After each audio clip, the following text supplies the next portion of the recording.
Kilowatt Yankee 4 Lima. Kilowatt Yankee 4 Lima. This is Kilo Mike 6, Yankee Sierra Sierra in southwest Idaho. Town is Caldwell.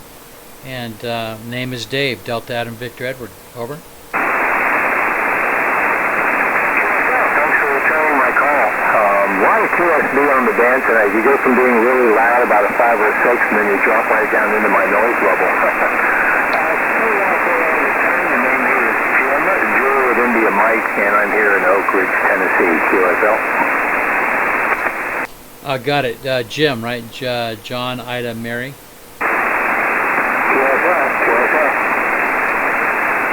Thanks, Jim, and it's nice to get down into Tennessee tonight. And the noise level just keeps going up and down, and signals come up and come down. But that's just kind of how it works, I guess. Anyway, it's I'm running an ICOM 7300 into a G5RV shorty antenna. Goes from 10 meters to 40, and I've got it up about 25 feet in the center. Comes down to about 12 feet on each end, and it's shaped in an L. It's not straight across. It's actually shaped in an L. So it's like an inverted L. Over. Oh, okay, QSL. Well, it's working good for you. You just came up to a nice 5.6, almost 5.7 that time, so no problem at all.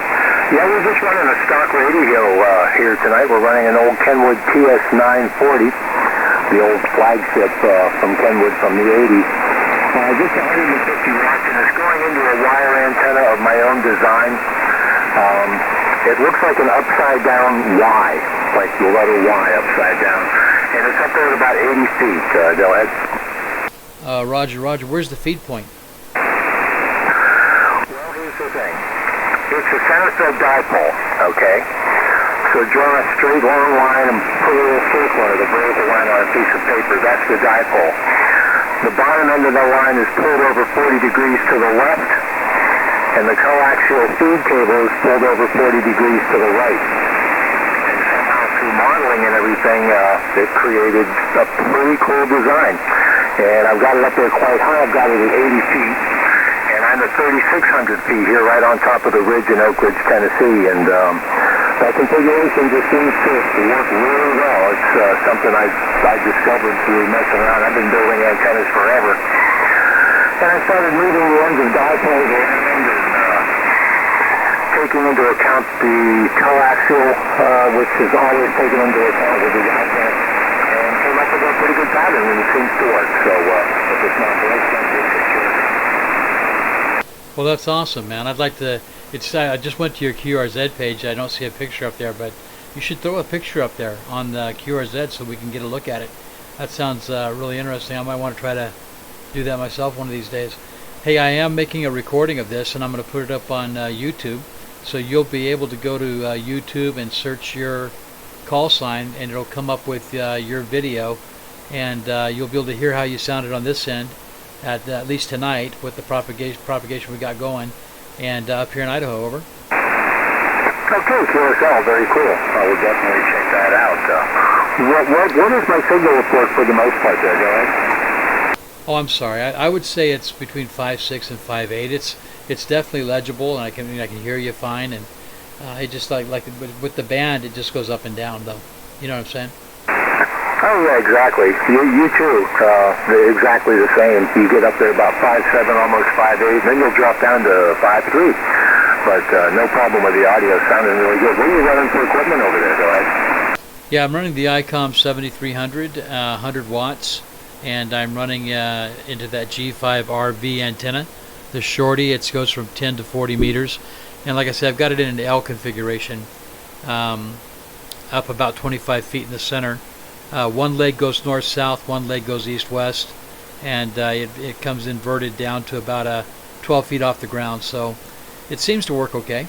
And I only do that because of the size of my lot. I live in town, and I've got a lot of power lines and interference around me, but that's just the best way that I could fit it and get a radiation pattern that was going, north, south, east, west. Over. Yeah, QSL, I get it. Well, it's definitely working good for you. Maybe the shape that you have it in, it really seems to be taking out a pretty good signal for you. They're not really noted for super signal, even with just a standard inverted V configuration. So I think you're probably doing a little bit better than you would if you had it in an actual inverted V. That's what I mean. Everybody's trying to design new antennas, but there's so many things you can do if you just take ones that were already there and put them in some kind of configuration that no one ever did before. And when you mess with that modeling, it's pretty crazy the stuff you come up with there. Well, thanks for coming back to my call. Before I go, where do I go on YouTube to see that video? Go ahead. So you can either search my call sign or your call sign, and it'll be up there later on this evening. If you go to, but if you know, and you'll be able to find it that way, or you can go to my QRZ page, and there's a link to my channel there, and you'll find it under your call sign. So the file, the video will just be named under your call sign, and you'll be able to find it like that. But talking about antennas, originally, what I started off with was a speaker wire antenna. I used a painter's pole and ran it up. I ran actually 20 and 40 off of that painter's pole. I had two wires that went up. One was for 40 meters, one was for 20, and they fed off the same one-to-one balun on the feed point. And that thing did really good, man. I actually bought the G5RV, and it was my first store-bought antenna. And I don't know. I think my old homebrew did better, to be honest with you. KY4L. Yep, that's what I'm talking about, man. Just doing things like that. Oh, another thing, this antenna, I didn't make this out of 14 or 18 gauge wire. I actually used 10 gauge stranded copper-coated wire. And like I said, it's just a dipole pulled up into a tree at 80 feet.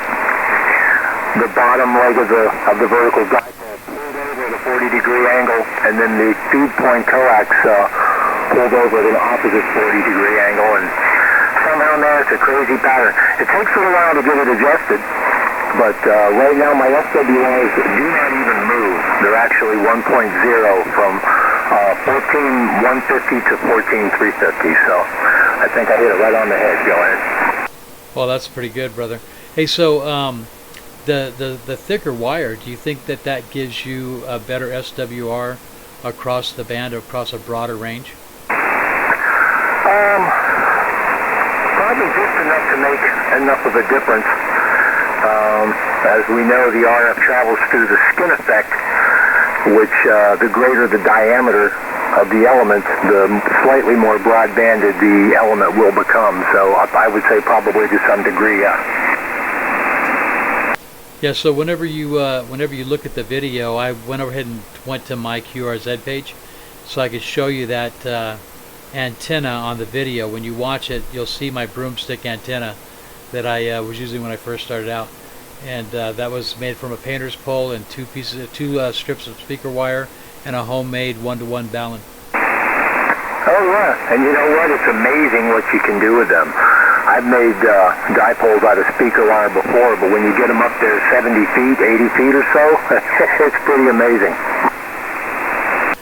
Yeah, it's pretty crazy. I love saving money, and plus I love just doing it, tinkering, and doing it myself. So hey, anyway, it was super nice talking with you, my friend. I appreciate you coming back to the CQ, and I'll let you go, and I'll get this video processed and get it up online here in about within the hour. Okay.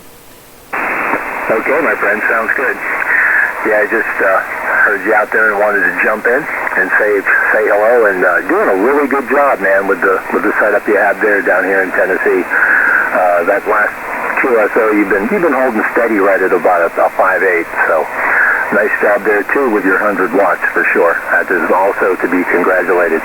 Have a wonderful night, 73s. Take care. God bless. Be safe.